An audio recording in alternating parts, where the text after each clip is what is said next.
So when I was a kid, playing Legend of Zelda: Link to the Past was my game that I was like, yes, that makes me want to grow up and make video games one day. It's still one of my favorite games, like, to this day. Did you thought that it was like this, or did you imagine like a Willy Wonka dream job factory? I had no idea what I was getting into, to be perfectly honest. I just knew that this is what I wanted to do, and you know, so far I've had a great time in this industry, and I think it's filled with wonderful people. And yeah, maybe it's not like magical fairy tale unicorns all the time, but it's fantastic to be here and see your kind of visions come to life and people all over the world enjoying them.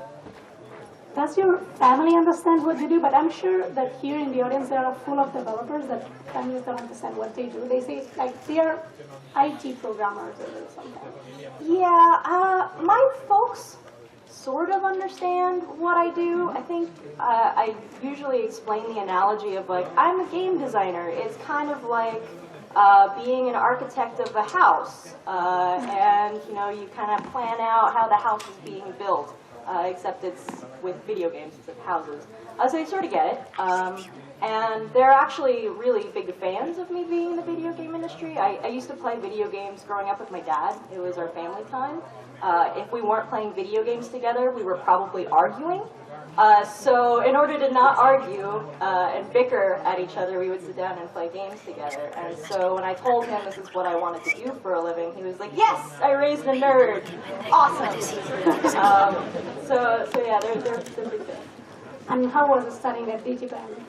It was interesting. You know, I mean, it's a school devoted to video games. It's not your typical college experience. And the curriculum's hard. Oh man. I had, my senior year of high school, I took 2 semesters of C++ programming in a community college. And within 2 weeks of being at DigiPen, it surpassed the curriculum that I took over 2 semesters. And I was like, oh man, I might be screwed. So yeah, it was a good experience though.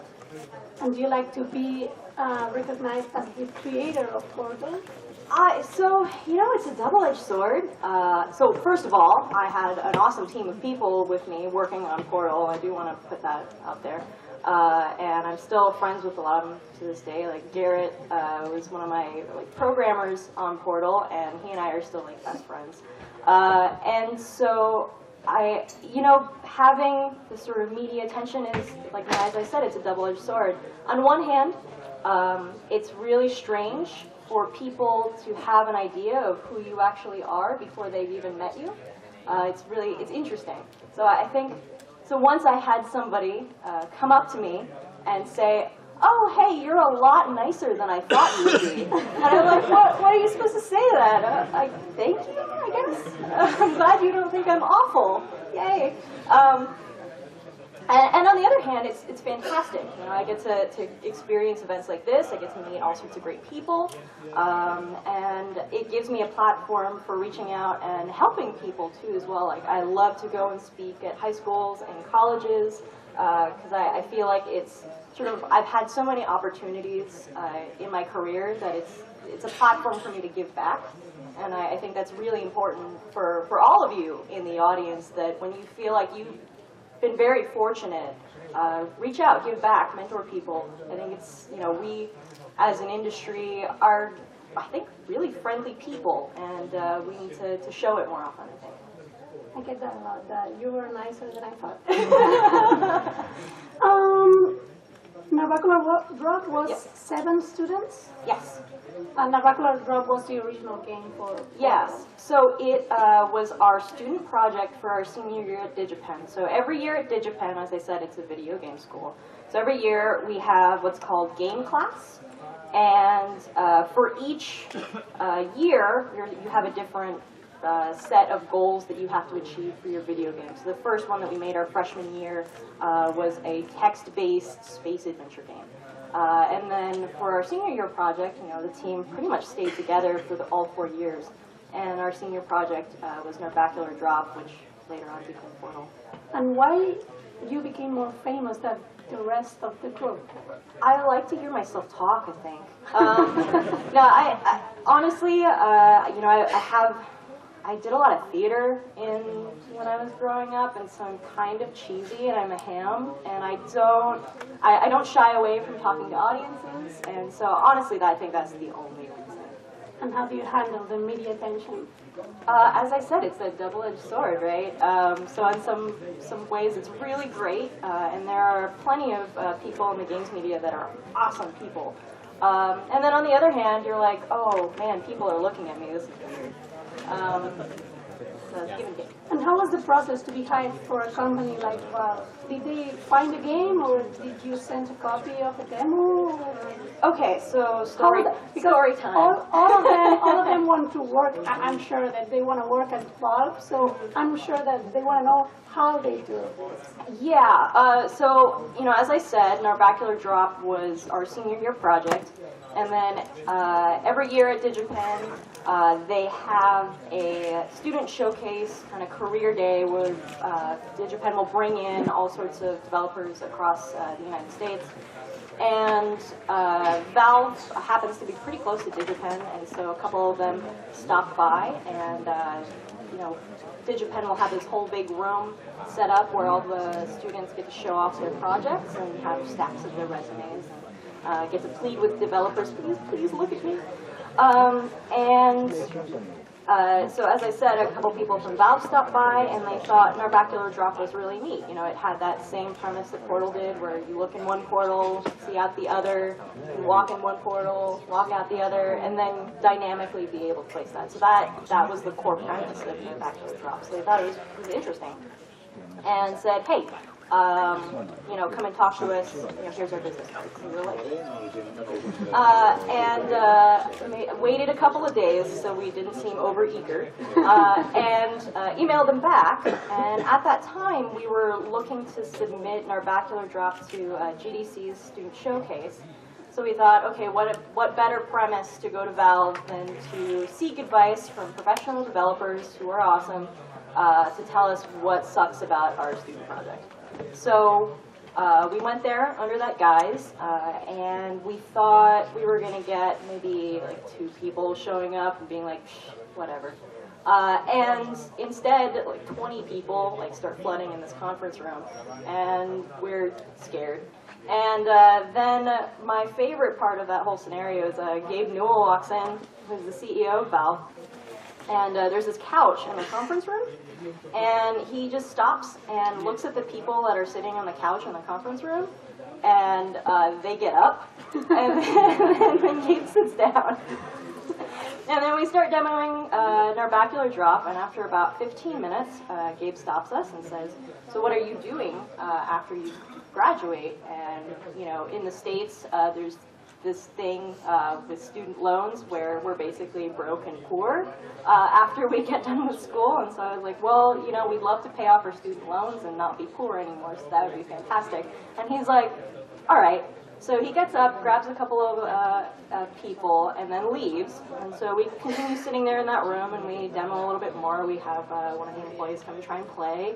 And then, about 15 minutes pass, and then we're dragged into another conference room, and Gabe basically asks us on the spot if we'd like to take Narbacular Drop and turn it into what became Portal, essentially. So take our game, make it in the source engine.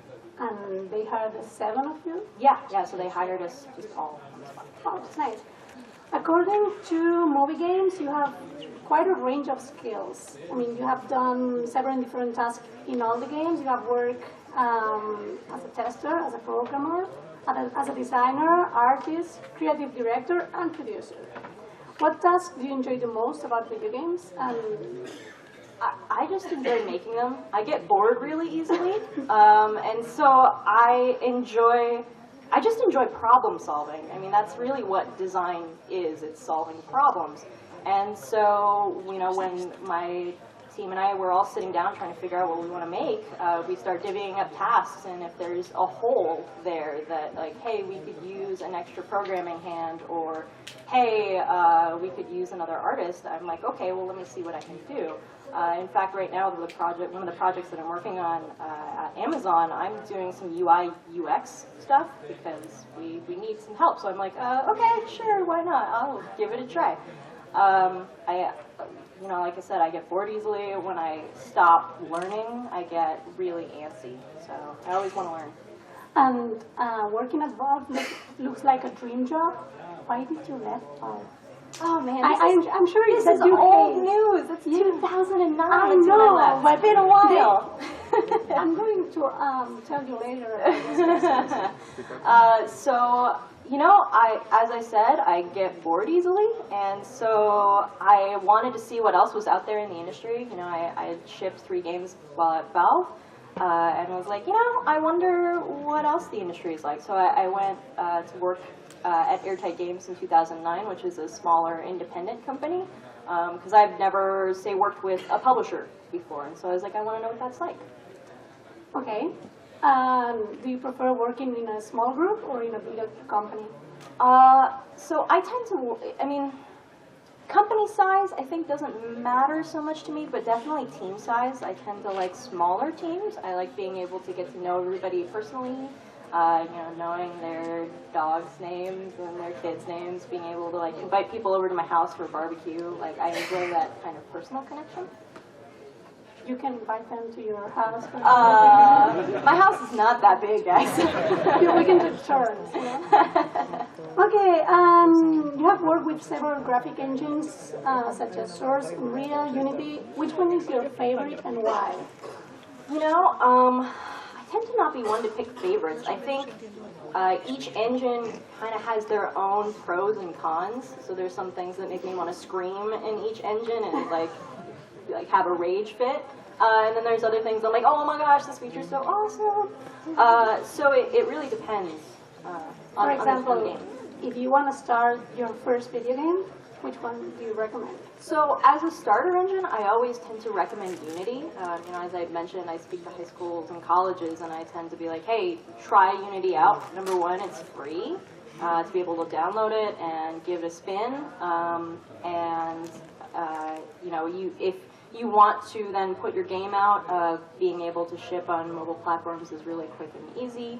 And then it's got a great community that surrounds it too as well. So if you have a question on how to do something and you type it into the internet, chances are someone's already asked that question and someone's already answered it, which is really nice.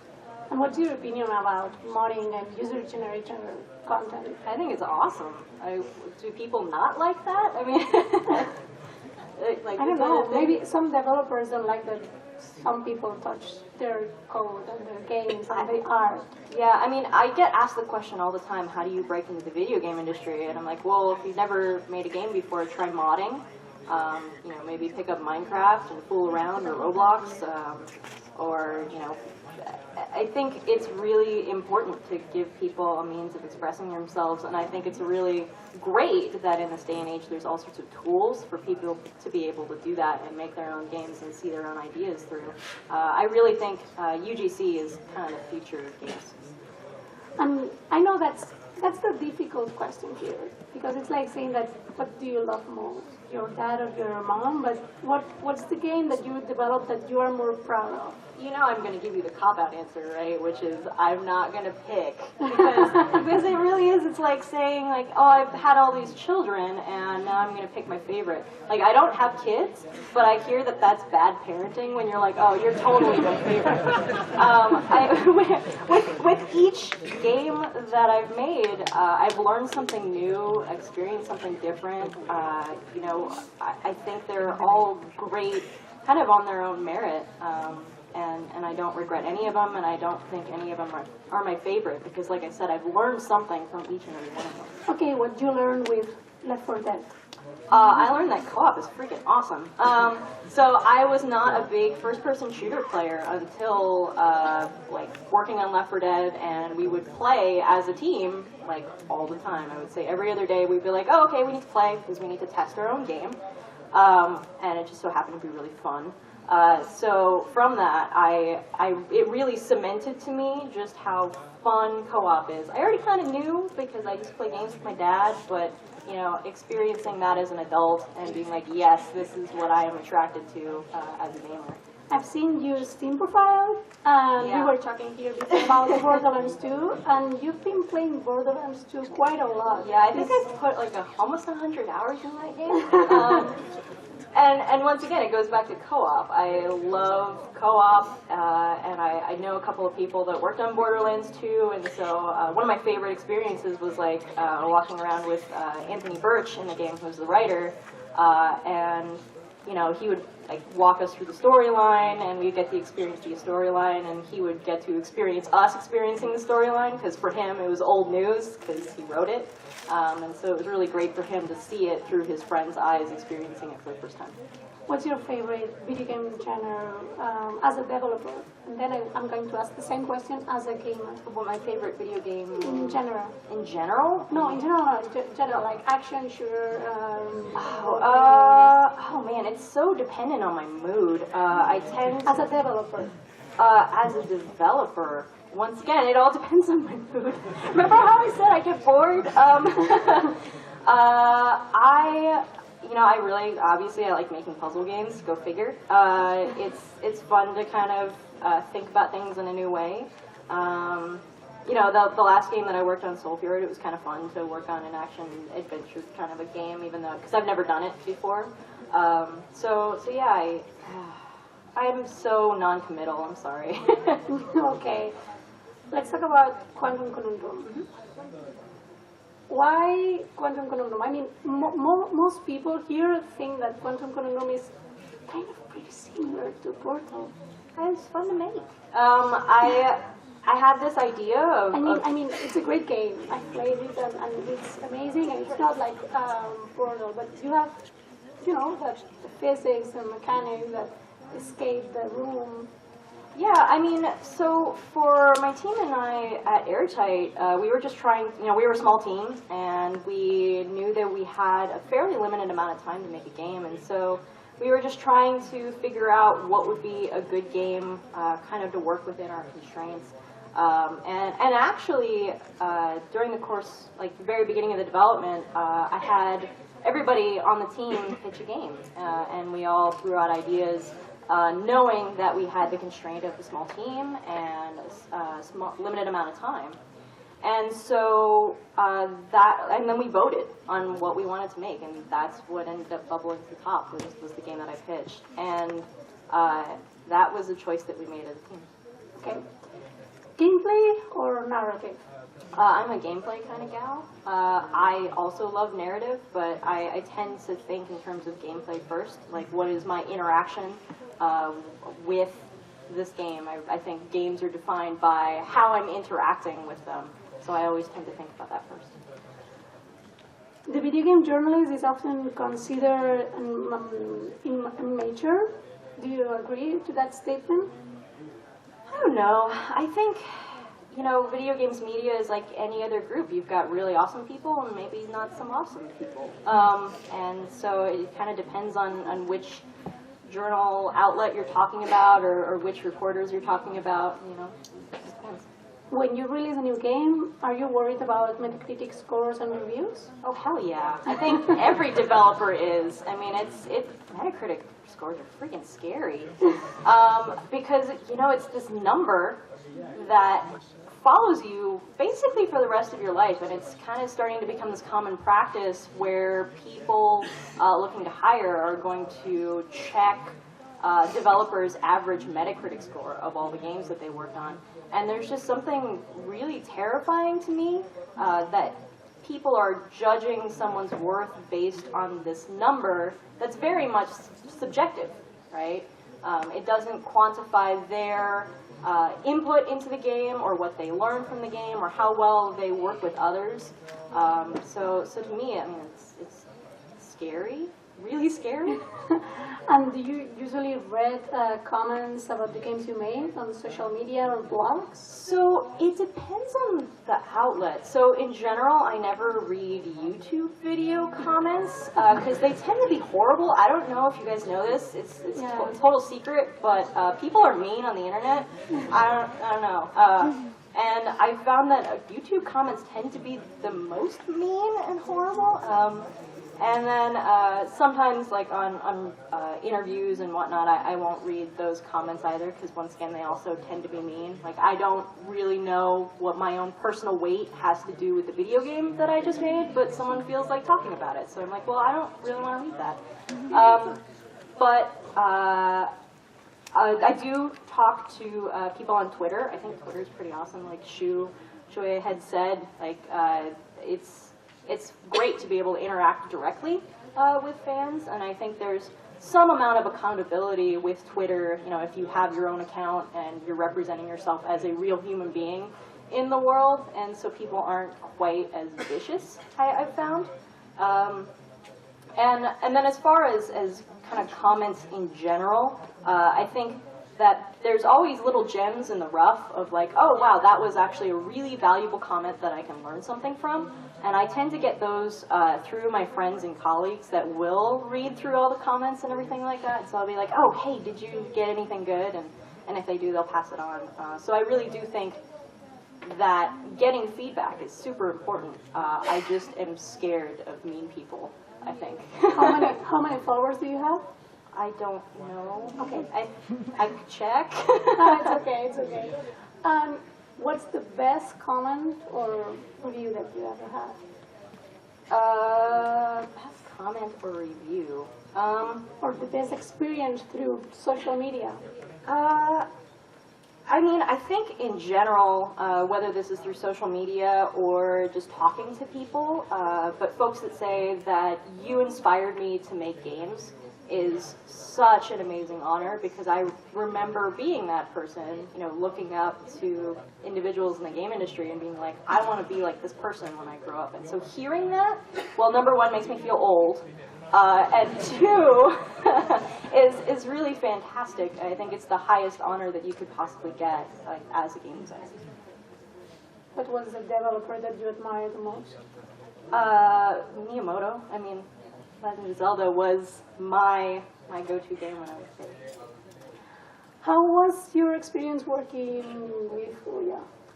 It was actually really good. I really like the people that run Ouya. Julie Ehrman is a great lady and is really smart. I think the market that they're trying to go after and trying to support indie developers is a really noble goal. So I like what they're trying to do.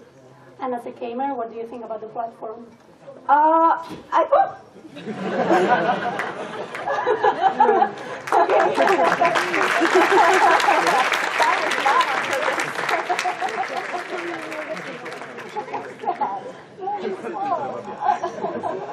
all I heard was a song. No, I Oh boy. So now I'm awake. Awesome.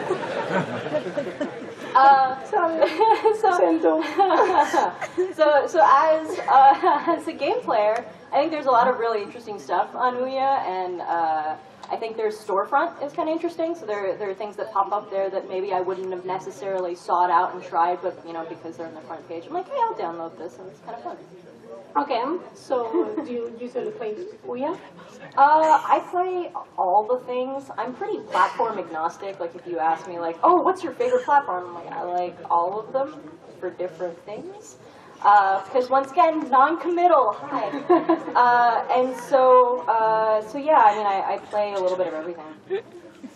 I think the last game I played was on tablet because I was sitting on the plane. Which game? I was playing The Wolf Among Us by Telltale. You like Telltale? I do. What's wrong with that? You don't have to. You are not allowed to talk about other companies. Oh well. For the record, Telltale has their games on Amazon products, so I feel like that's okay. So you can talk about that. Yeah. In fact, I played it on a Kindle. So. Okay, let's talk about Amazon Games. Now you are working with them, and do you think that Amazon can succeed in the video game industry? So I really think that we can succeed in the video game industry. For Amazon, games is not a passing fancy. Like, you know, we're just going to try one thing. If we fail, I don't care anymore. No, we're really passionate about it.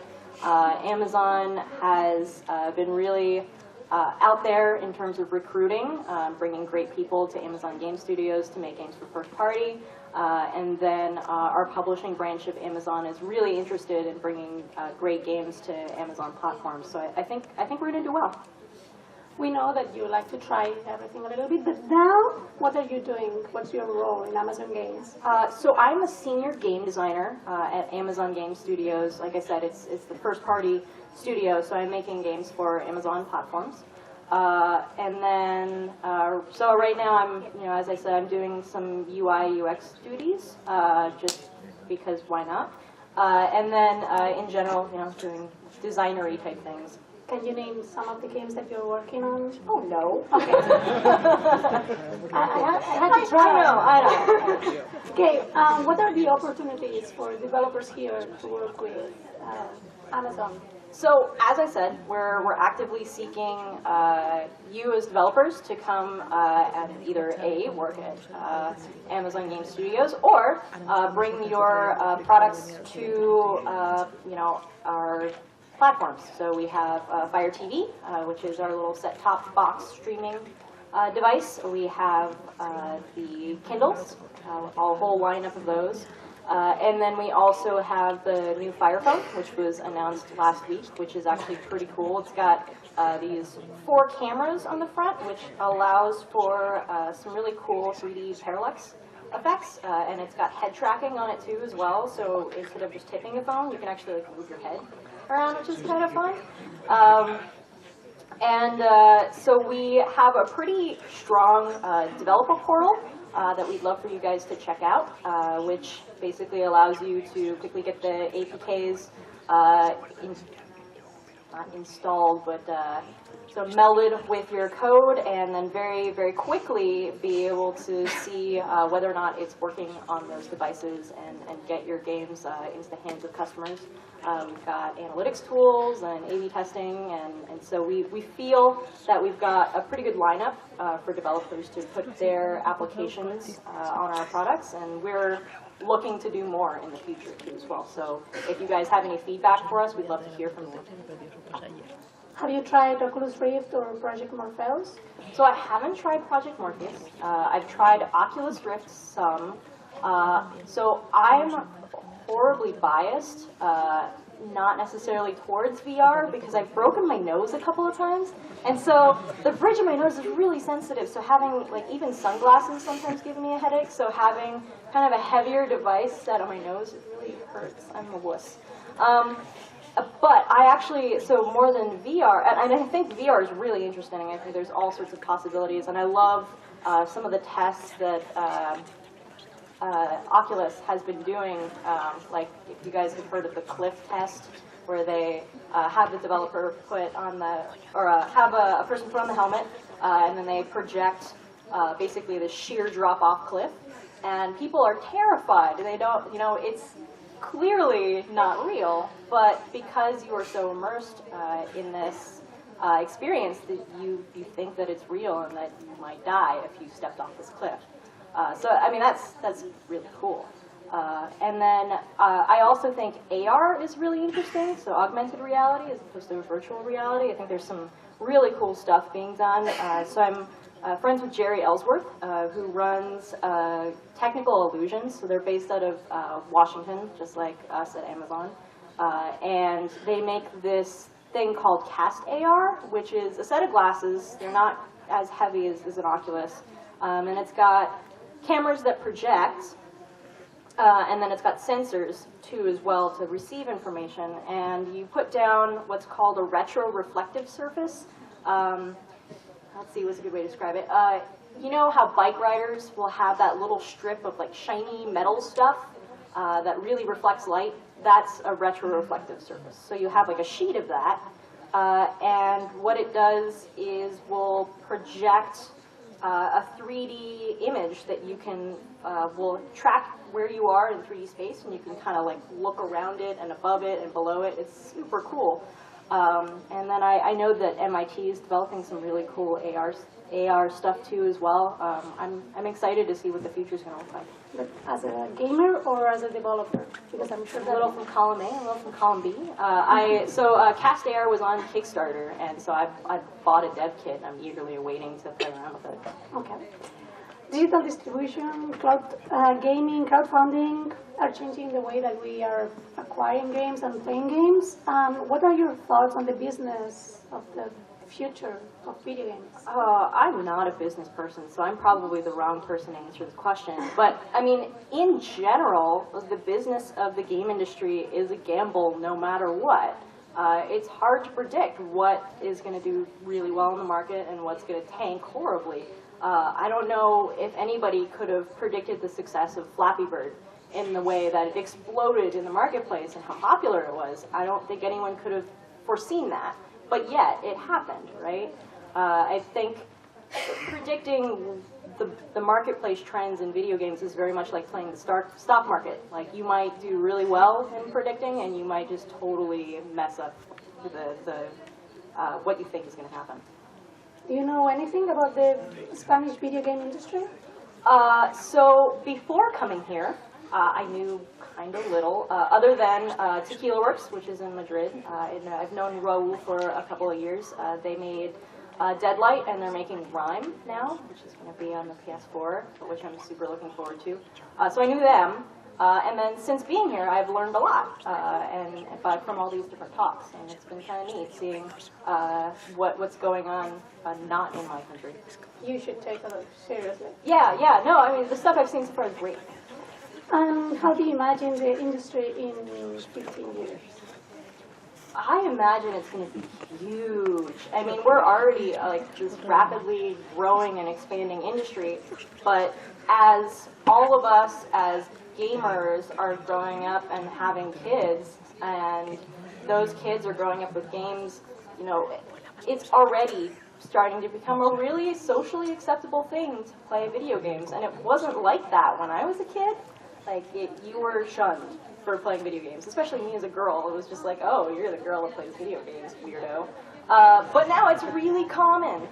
And thanks to Nintendo, maybe you have to say. Yes, yeah, thanks to Nintendo, for sure. And so I think that this industry is going to be massive. I think, you know, it's going to be bigger than the movie industry. It's already something that is integrated in a lot of our lives with our phone or our PC at home, and I think that tie-in and integration is only going to grow over time. I'm kind of scared to see what the video game industry is going to be like in 15 years. I'm going to be super obsolete. No, you're going to be super awesome because you are the creator of Portal, of Quantum Conundrum. You are working a lot and very hard. And I promised them 15 minutes of questions. Okay. So I think it's your turn to ask questions to Kim Swift. You just... Okay. Microphone girls.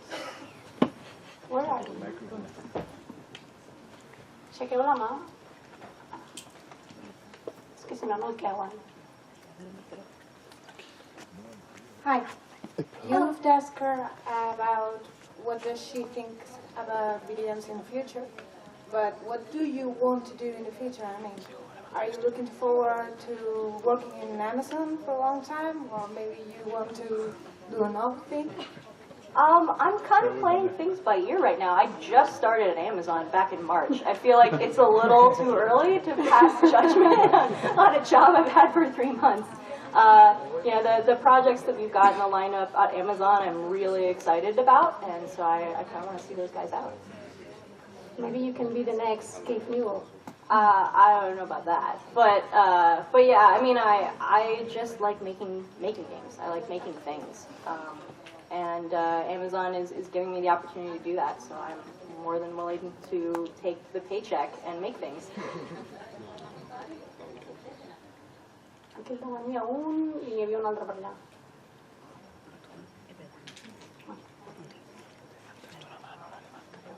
Yeah? Hello. Hello.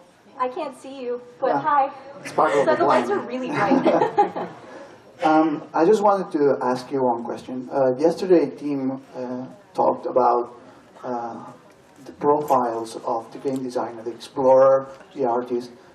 Today you've talked about fixing things and the architect. By the way, architect and game designer, so double sense. So I wanted to ask you, how could you describe a game designer with just 3 words? Like, Oh man, that's a good question. it's like a seeker of problems or a fixer or... Why are you providing answers for me? Don't do that. I'm just biasing you. Thank you. I would say, passionate problem solver. That's 3 words, yeah, totally. Okay.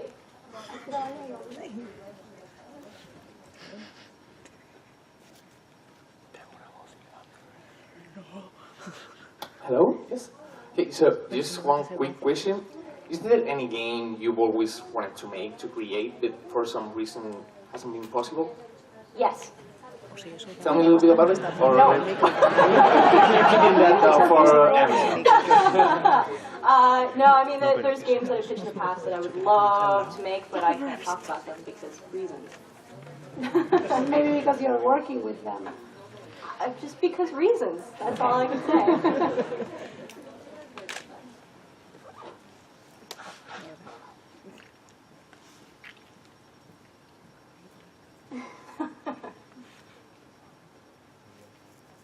Hi.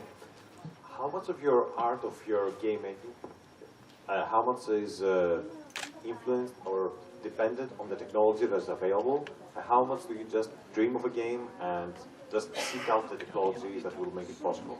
You know, it depends on the situation. I tend to, like, having a CS background, I do tend to think about what would be a core tech feature that this game could push, and sort of design things around it. And then sometimes so in the case of Quantum Conundrum, so this is a really interesting story. So I was inspired by a toilet paper commercial.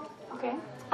So in the States, there's this toilet paper commercial where it's saying, oh, the toilet paper is so plush. It's like wearing this big plushy robe, and it's this lady wearing this big robe, and she's got these like Q-tips that are like super big, and she's got these really big fluffy slippers, and everything in her world is just super big and fluffy because that somehow represents toilet paper. I don't know. Advertising. And so I saw that commercial, and I was like, oh, that'd be awesome if I had a big fluffy world. And so that's actually what got me started to thinking about a Quantum Conundrum. It's like, well, what if I could switch this universe to whatever I wanted? And then that kind of led into the thinking of like, oh, I bet I could make this into a puzzle game. That'd be cool. And then that immediately led into like, oh man, that's going to be a huge technical challenge because of lighting and then all of these different things, which once again kind of leads back to that core technology that's driving this feature. I think they kind of go hand in hand.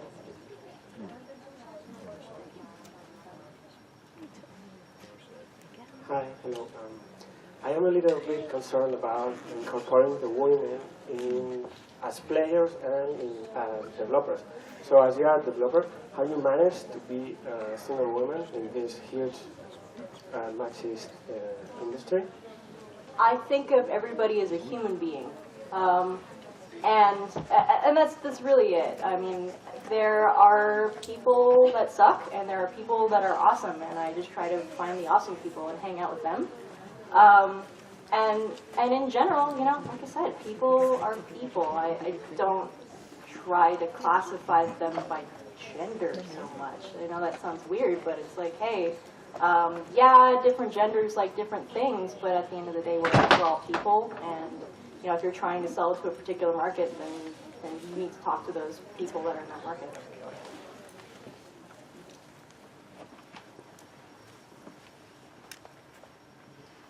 Hello. Oh, just a fast question. In game design, which is the part that normally takes you most, which is the slowest part, doing the game design, designing the game? So let me try and understand the question. What takes the longest? Like, Which is the slowest part? Which takes more time to be done in the game design? I would say iterating on the game design takes the longest because you're going to make a lot of mistakes before you make good decisions. In general, I try to playtest my games as much as possible throughout the course of development. So we tend to drive towards at least weekly playtests where we'll get somebody that hasn't played before to come in and play through the game. And so that iteration phase of kind of going over, trying, failing a couple of things, fixing those things, trying it again, tends to take the longest, and to me is the most important part of game development to have a polished product. Hi.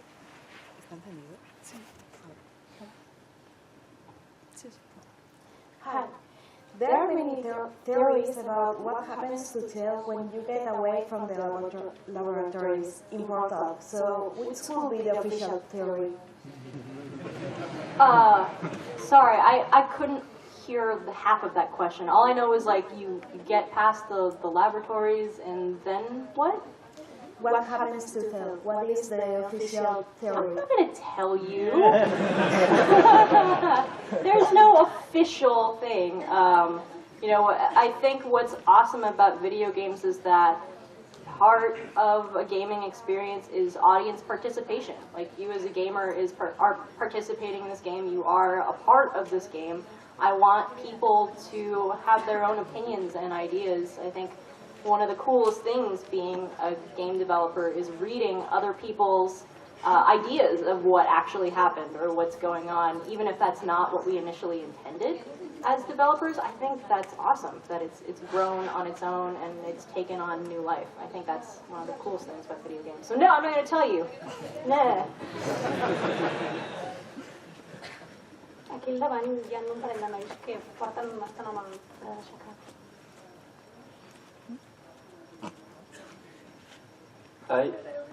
My question is, for you, what is more difficult?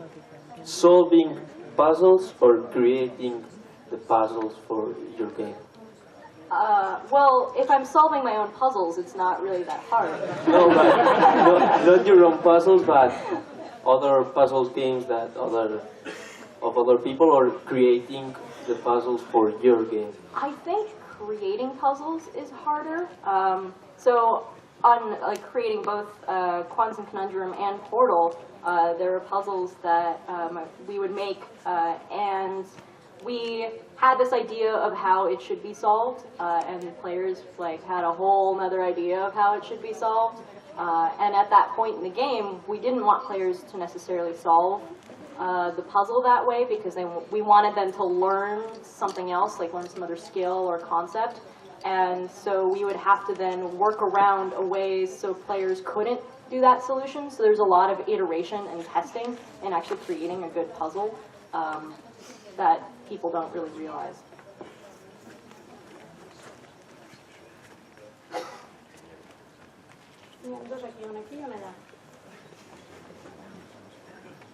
I'm trying to help. Yes, I know.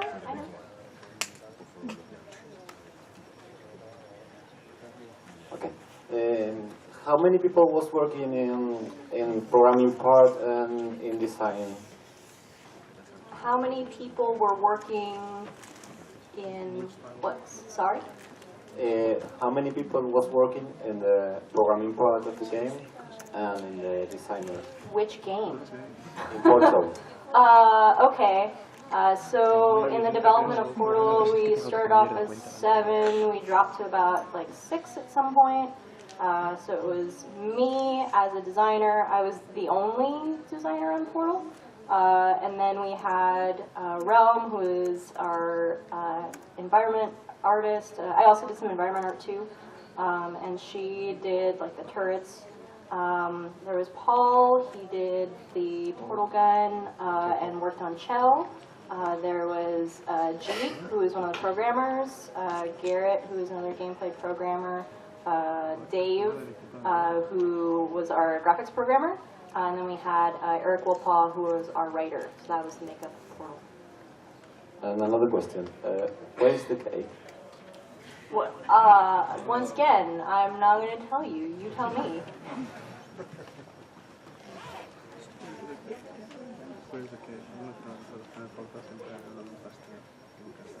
Hi.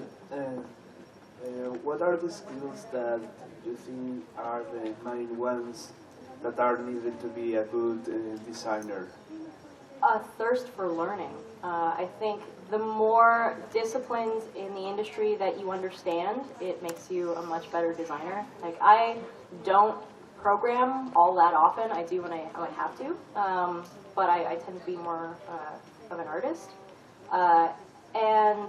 But having that CS background when I'm coming up with game design ideas or talking about game design ideas, I know right away which is feasible and which are going to make the programmers want to shoot themselves, which is great, right? Because you don't want programmers shooting themselves. And so I think the better understanding that you have of all of the elements that come into a game, the much better game designer, the better you're going to be to work with. I think communication is really important as a game designer. You're the go-between between all those disciplines, and if you don't know how to communicate your ideas and get people to work together and be happy friends, then you're not going to be as successful as designers you'd like to be. And what do you suggest to the people who wants to start work as a game designer? Make as many games as you possibly can and put together a portfolio. When I am hiring designers, I don't particularly look at education. I look at what have you made, what have you learned, what have you done, what should I care about. I am going to look at what you've done. If you just come to me and say, I have an idea, I'm like, that's fantastic. Lots of people have ideas. Show me what you've made. I like people that are proactive. Thank you very much, Kim. There is a pushing guy there. It's been an honor having you here at Gamelab, and it's been an honor being here interviewing you. I hope you have a great time. Yeah, thanks for having me. And hope that you're having a great time at Gamelab. Thank you very much.